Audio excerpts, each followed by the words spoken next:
Hello friends, मैं अंबिका कुमारी स्वागत करती हूँ आपके अपने चैनल पे।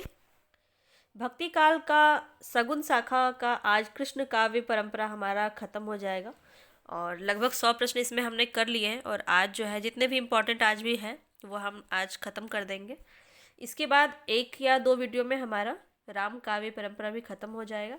इसके बाद मैं आपको सगुन भक्ति का जितना भी इम्पोर्टेंट रचनाकार सब एक साथ करवा दूंगी। जैसा मेरा पिछले के वीडियो में आपने देखा होगा, आदिकाल और निर्गुण शाखा को हमने कंप्लीट किया था, वैसे ही सगुन भक्ति शाखा का भी सारा चीज़ मैं आपको एक साथ एक ही वीडियो में प्रोवाइड करवा दूंगी, जिससे आपका पूरा भक्ति काल फिनिश हो जाएगा। इसके बाद हम चलेंगे रीति काल की तरफ, ठीक है। और जो भी इम्पोर्टेंट चीज़ होगी, जो भी आपको नीड होगा, वो आप मुझे कमेंट बॉक्स में बता सकते हैं। मैं कोशिश करूँगी कि मैं उसे पूरा करवा दूँ, ठीक है। चलते हैं अपने क्वेश्चन की तरफ। अगर इससे पहले आपने मेरे चैनल को सब्सक्राइब नहीं किया है तो सब्सक्राइब कीजिए, पसंद आ रहा है तो लाइक कीजिए, साथियों के साथ शेयर कीजिए। हम अपने प्रश्नों की तरफ चलते हैं। बहुत ही इम्पोर्टेंट प्रश्न हम कर रहे हैं और काफ़ी ज़्यादा मात्रा में प्रश्नों को देख रहे हैं ताकि कोई भी प्रश्न हमारा छूटे नहीं। जितने भी प्रश्न मैं आपको करवा रही हूँ सभी परीक्षा में आए हुए प्रश्न हैं। इसको आप 2-3 बार ज़रूर वीडियो को स्पीड बढ़ा के देख लें ताकि आपको सारे प्रश्न जो है वो याद हो जाए और आपको बहुत बड़ी हेल्प मिल जाएगी इससे। चलते हैं प्रश्न की तरफ। पहला क्या पूछ रहा है, रसखान की किस रचना में राधा कृष्ण को मालिन मालिन मानकर प्रेमोद्यान का वर्णन करते हुए प्रेम के गुण तत्व का सूक्ष्म विवेचन किया गया है? यह किसमें किया गया है जहाँ पे राधा कृष्ण को माली मालिन मानकर प्रेमोद्यान का वर्णन किया गया है, प्रेम के गुण तत्व को का सूक्ष्म विवेचन किया गया है? तो किस रचना में ऐसा किया गया है? सुजान रसखान में, प्रेम वाटिका में, दान लीला या फिर अष्टछाप? तो यहाँ पे राइट आंसर क्या हो जाएगा हमारा? प्रेम वाटिका। प्रेम वाटिका किसकी रचना है? रसखान की है। हमने पहले भी इसे किया है कई बार। चलते नेक्स्ट क्वेश्चन की तरफ। नेक्स्ट क्वेश्चन है हमारा, गोस्वामी तुलसीदास ने रामचरितमानस का सबसे पहले किससे सुनाया था? मीराबाई को, नंददास को, रसखान को या सूरदास को? तो जो तुलसीदास ने रामचरितमानस जब लिखा था तो सबसे पहले उन्होंने रसखान को अपनी रचना को सुनाया था, ठीक है। रसखान को सुनाया था। बहुत ही बार ये प्रश्न आ चुका है और बहुत इंपॉर्टेंट है। चलते हैं नेक्स्ट क्वेश्चन की तरफ। राजस्थानी मिश्रित ब्रजभाषा इनमें से किसने लिखा है? मीराबाई, रसखान, नंददास या गदाधर भट्ट? तो हम सभी ने पढ़ रखा है पहले से ही कि मीराबाई की जो भाषा थी वो राजस्थानी मिश्रित ब्रजभाषा थी। चलते हैं नेक्स्ट क्वेश्चन की तरफ।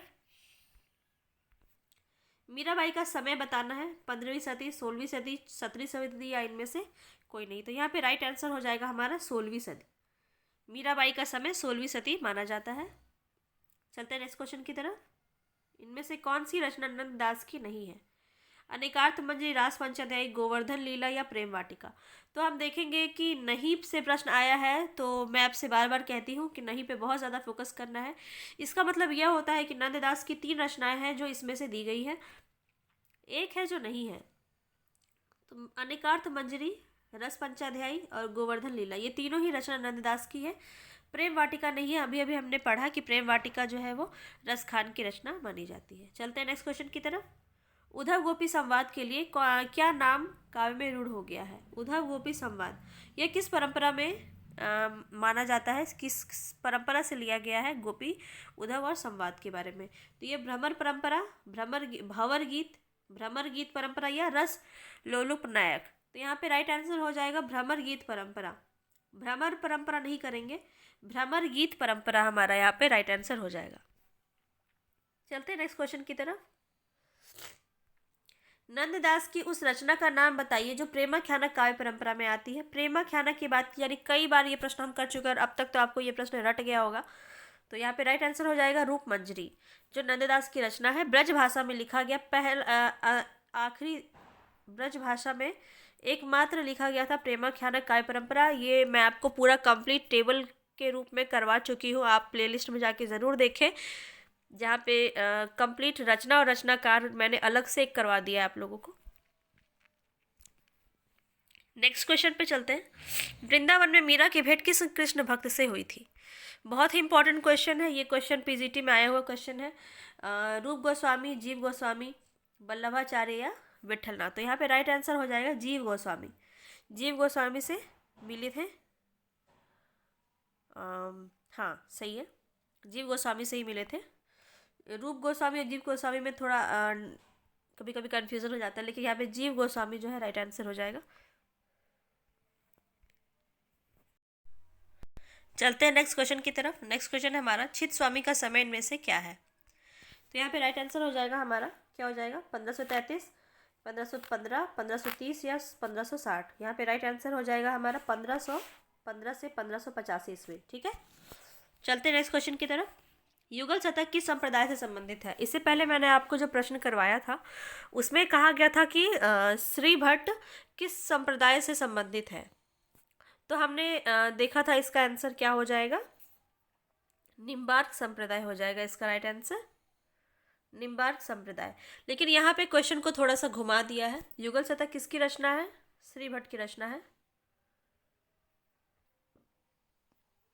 श्री भट्ट की रचना है। ठीक है, और युगल शतक श्री भट्ट की रचना है। एक क्वेश्चन और आया था कि श्री भट्ट किस संप्रदाय से थे, तो निम्बार्क संप्रदाय से थे। यहाँ पे क्वेश्चन पूछा जा रहा है युगल शतक किस संप्रदाय से संबंधित है, तो यहाँ पे हो जाएगा निम्बार्क संप्रदाय। तो हर एक तरह का प्रश्न आपको करवाया जा रहा है ताकि किसी भी प्रकार का कोई परेशानी आपको ना हो, कोई कंफ्यूजन ना हो, इसलिए मैंने इसको आपको क्लियर भी कर दिया। चलते हैं नेक्स्ट क्वेश्चन की तरफ। क्या है, सूरदास उस ग्रंथ का नाम बताइए जिसमें रीति निरूपण जो काव्य की विशेषता उसमें दिखाई गई है। किसमें है, सूरदास, सुरसागर, साहित्य लहरी, सुर सारावली, इनमें सभी। तो यहाँ पे राइट आंसर हो जाएगा हमारा साहित्य लहरी। साहित्य लहरी में रीति निरूपण काव्य ग्रंथ में विशेषताएं देखी गई हैं। इनमें से कौन सा कवि जन्म काल के अनुसार सबसे पहले क्रम पर होना चाहिए। तो ये सबसे पहले कौन हो जाएंगे, कुंभन दास। सबसे पहले हो जाएंगे कुंभन दास, जिनके बारे में एक प्रसिद्ध पंक्ति हमने पढ़ा था कि संतन को कहाँ सीकरी सो काम, आवत जात पनहिया टूटी, बिसर गयो हरि नाम। तो ये बहुत ही फेमस इनकी पंक्ति है कुंभन दास की। और कुंभन दास सबसे पहले आते हैं हमारे अष्टछाप कवि में भी, है ना। उसके बाद हमारे नंददास आते हैं, सॉरी नंददास सबसे अंतिम में आते हैं, उसके बाद सूरदास आते हैं। तो ऐसे कभी क्रम में पूछा जाए ना, अगर कुंभन दास पहले हो या फिर नंददास अगर लास्ट में हो, तो बस उन्हें ही आप मार्क करेंगे। चलते हैं नेक्स्ट क्वेश्चन पे। नेक्स्ट क्वेश्चन है हमारा कि गौरांग का संबंध किस संप्रदाय से था। गौरांग का संप्रदाय यहाँ पूछा जा रहा है, तो यहाँ पे राइट आंसर हो जाएगा चैतन्य संप्रदाय। चैतन्य संप्रदाय से संबंधित है गौरांग। चलते हैं नेक्स्ट क्वेश्चन की तरफ। नेक्स्ट क्वेश्चन है हमारा,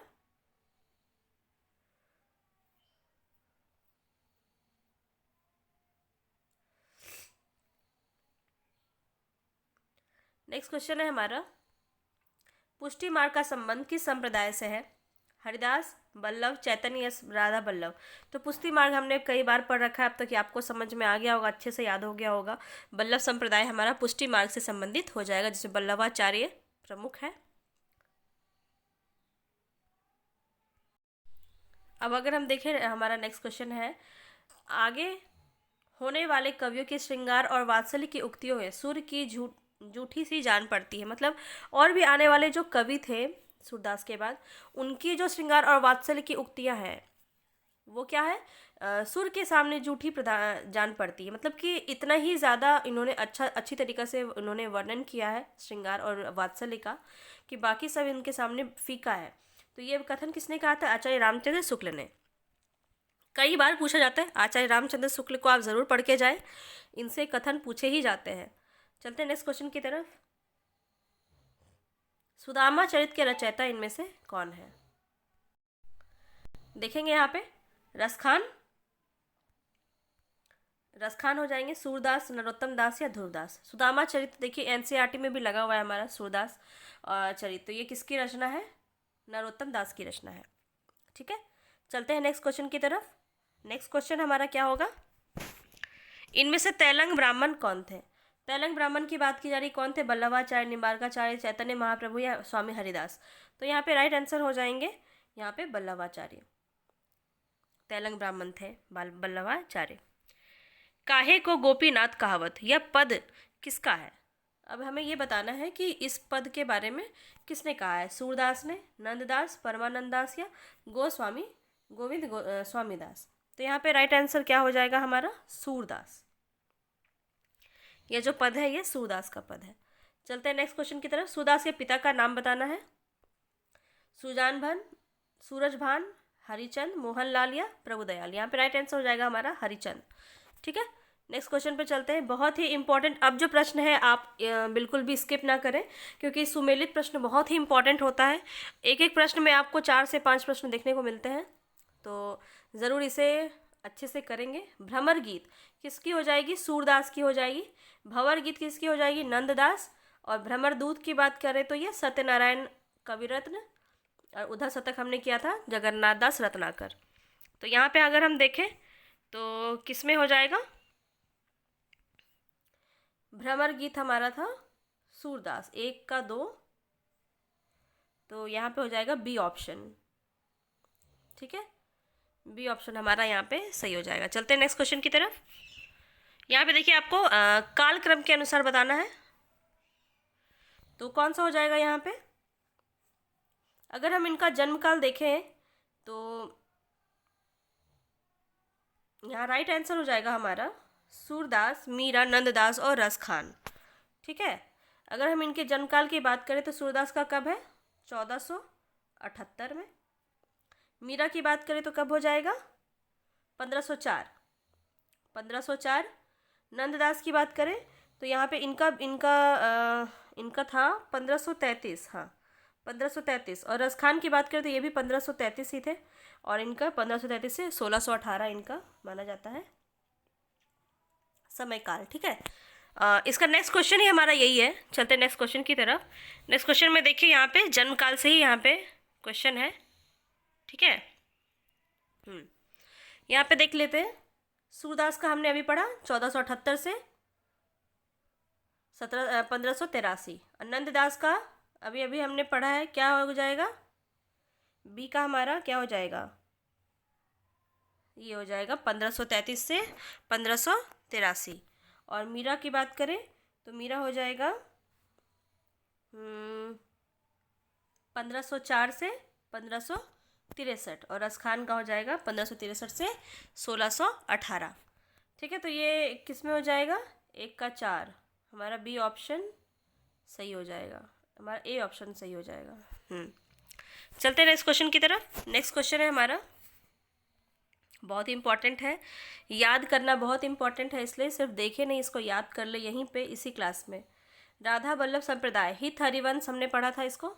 निम्बार्क संप्रदाय तो निम्बार्काचार्य, वल्लभ संप्रदाय वल्लभाचार्य, और सखी संप्रदाय हो जाएगा स्वामी हरिदास। ठीक है, चलते हैं नेक्स्ट क्वेश्चन की तरफ।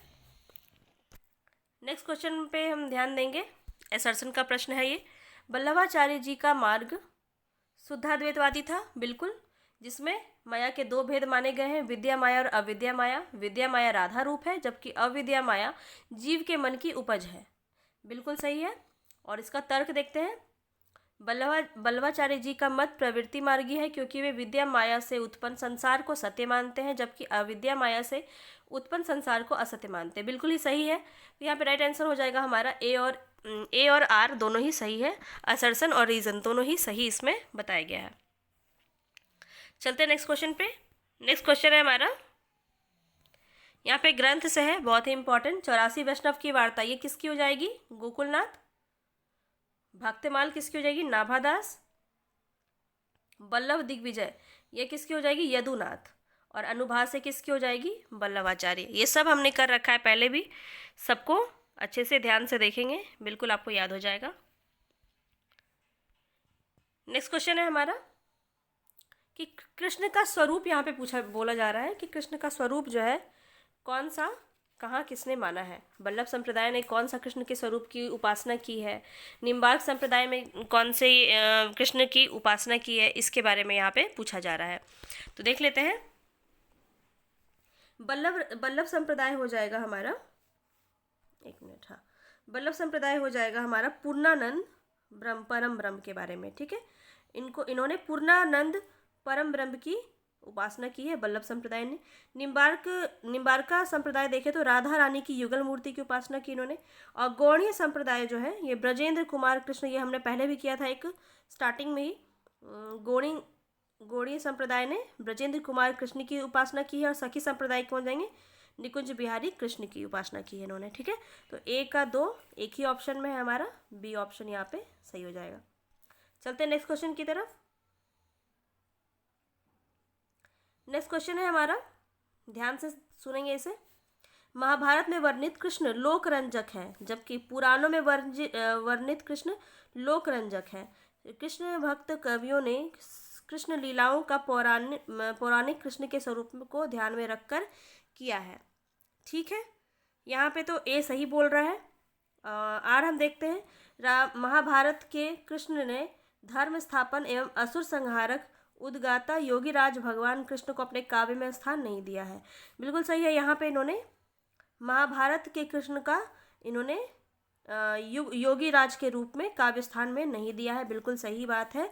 तो यहाँ पे दोनों ही हमारा यहाँ पे हो जाएगा, दोनों ही हमारा सही हो जाएगा, ए और आर दोनों सही है। चलते हैं नेक्स्ट क्वेश्चन की तरफ। नेक्स्ट क्वेश्चन देख लेते हैं, ये भी असर्शन और रीजन से संबंधित है। हिंदू जनता ने भक्ति भावना के माध्यम से अपनी आध्यात्मिक श्रेष्ठता दिखाकर पराजित मनोवृत्ति का समन किया। बिल्कुल, तत्कालीन धार्मिक परिस्थितियों का भक्ति का प्रसार में कोई, देखिए यहाँ पे आधा तो सही बोला जा रहा है,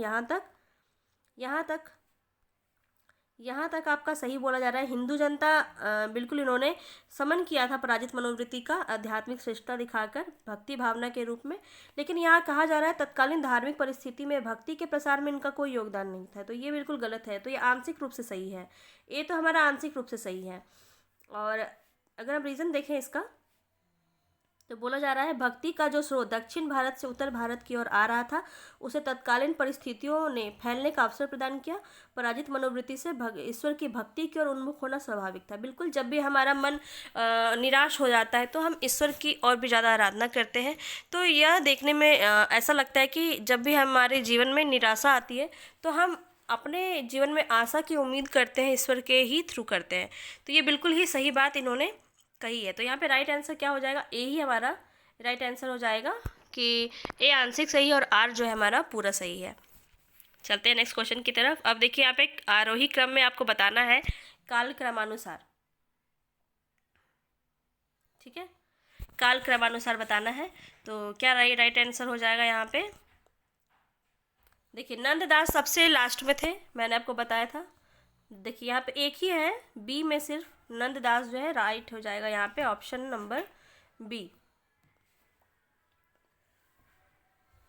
तो सूरदास, देखिए यहाँ पे कुंभन दास पहले थे, होने चाहिए, लेकिन ऑप्शन की दृष्टि से अगर देखा जाए तो यहाँ पे ऑप्शन बी ही सही है, क्योंकि नंददास को बाकी जगह पे आगे में रखा है। देखिए यहाँ पे आगे में, यहाँ पे आगे में, नंददास सबसे लास्ट में आते हैं, तो इसीलिए ऑप्शन की दृष्टि से देखा जाए तो यही सही हो जाएगा। वैसे कुंभन दास को यहाँ और सूरदास को यहाँ पे होना चाहिए था। ठीक है, और अगर हम इनके इनका अगर हम काल की बात करें तो हम सभी जानते हैं 1468 जो है कुंभन दास का 1468 माना जाता है, इसीलिए मैंने आपको बोला कि ये पहले होना चाहिए था, पर नहीं है यहाँ पे। तो फिर भी यहाँ पे ये कितना हो जाएगा, 78, यहाँ पे 1478 इनका हो जाएगा। 1505 हो जाएगा कृष्णदास का, 1505। और चतुर्भुज एक मिनट कुछ गलती हो रहा है इसमें, बहुत ज़्यादा ही गिजबिज हो गया था। देखिए राइट आंसर तो हमारा यहाँ पे हो जाएगा बी। ठीक है, बी हमारा राइट आंसर हो जाएगा।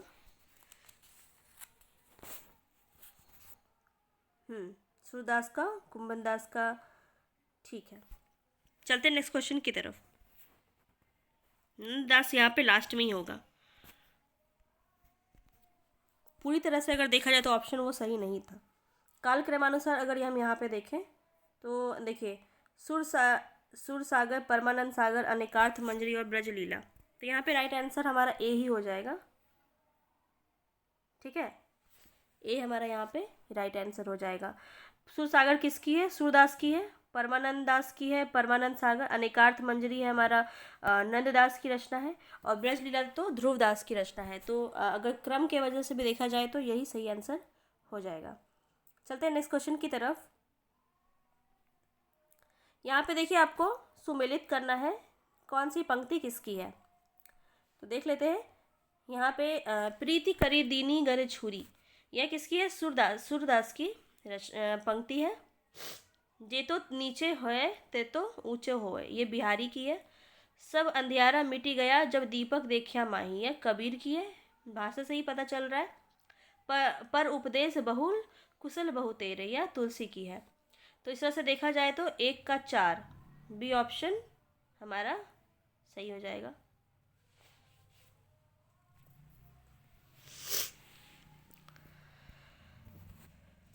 नहीं, बी कैसे हो जाएगा? 4 हो जाएगा यहाँ पे। ऑप्शन डी हमारा सही हो जाएगा।